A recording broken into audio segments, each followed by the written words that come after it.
Imagine having to conduct a comprehensive privacy audit every single year, regardless of whether anything has changed in your business. That's exactly what India's new data protection law requires from certain companies, and it's creating serious problems. Under Rule 12 of the Draft Digital Personal Data Protection Rules, or the DPDP rules, businesses designated as significant data fiduciaries, based on factors like the volume and sensitivity of personal data they process, have special obligations. In particular, Rule 12 requires significant data fiduciaries to do three things: undertake a data protection impact assessment, or a DPIA, every 12 months, carry out a periodic audit to ensure adherence to the Digital Personal Data Protection Act, the DPDPA, and the Draft Digital Personal Data Protection Rules every 12 months, and submit a report with significant findings from both the DPIA and the periodic audit to the Data Protection Board of India.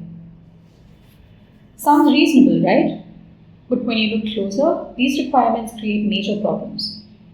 The first problem stems from the cost burden this imposes on businesses. A DPIA isn't just paperwork. It's a comprehensive evaluation of privacy risks across a business's entire set of operations. The European Commission's impact assessment of the GDPR, EU's privacy law, estimated that conducting a single DPIA costs anywhere from 14,000 euros to 149,000 euros. That's roughly a range of INR 12 lakh to INR 1.32 crore, depending on the scope and scale of the business. Now imagine having to spend that amount every single year, whether or not you've made any significant changes to how you handle data. Even though most significant data fiduciaries are likely to be large companies, this requirement creates a substantial financial burden. And it's not just direct costs. Implementing this requires specialized staff, consultants, documentation systems, and monitoring throughout the year. That's money and resources that could have gone towards innovation, improving services, or hiring more people, instead of being spent on repetitive annual assessments.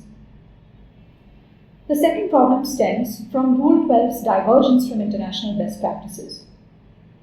Essentially, India's annual DPIA requirement is unprecedented. No other major jurisdiction operates like this. For example, in the EU and the UK, DPIAs are only required when data processing poses a high risk to people's rights and freedoms. Regulators in these jurisdictions, like the European Data Protection Supervisor and the UK's Information Commissioner's Office, also often publish guidance so businesses can understand when their processing activities are high risk and require DPIA. What counts as high risk? Usually, it's things like systematically monitoring large numbers of people, using new technologies for automatic profiling, or processing sensitive data on a large scale. Meanwhile, in Singapore, a DPIA-like assessment is only required when a business relies on something called deemed consent by notification to process data. Essentially, what this means is that a business notifies someone about the purpose of data processing and gives them a chance to opt out.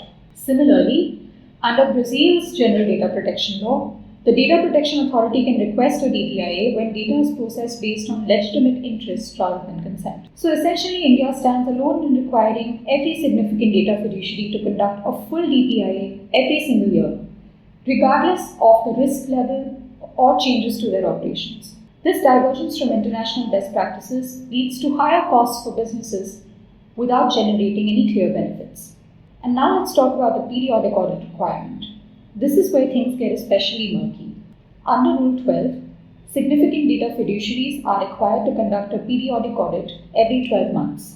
But no one knows exactly how a periodic audit differs from a DPIA and what exactly should be evaluated during this audit. Is this audit also supposed to be an internal review by the company's own team, or does it require an independent third-party auditor? This is further complicated by the confusion in the DPDPA between an independent data audit and a periodic data audit. Section 10(2)(b) of the DPDPA requires companies to appoint an independent data auditor to evaluate compliance. Meanwhile, Section 10(2)(c) mandates periodic data audits. Are these the same thing? The rules don't clarify this. And other major jurisdictions like the EU, Singapore and Brazil don't require periodic audits alongside DPIAs at all. So there's no international precedent to follow. If companies do need to hire third-party auditors, there's another problem. There's no guidance under the DPDP rules on how to empanel data auditors or what safeguards must be put in place to protect the personal data shared with them. Sharing sensitive user data with an external auditor creates its own risks. What if the auditor doesn't follow strong security practices? What if there's a data breach during the audit process? Without clear answers, companies are left guessing about compliance, which defeats the entire purpose of having clear rules in the first place. So to sum up,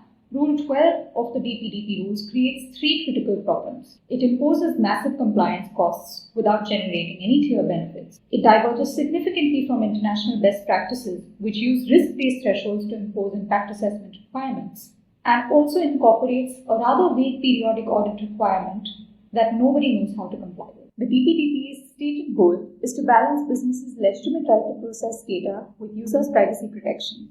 But imposing onerous and unclear requirements on significant data fiduciaries based merely on the size and volume of personal data rather than any actual harm to the user achieves neither of these. This is the SCR Center. If you found this video useful, please like it and share it. You can also follow our LinkedIn page for more explainers and other updates.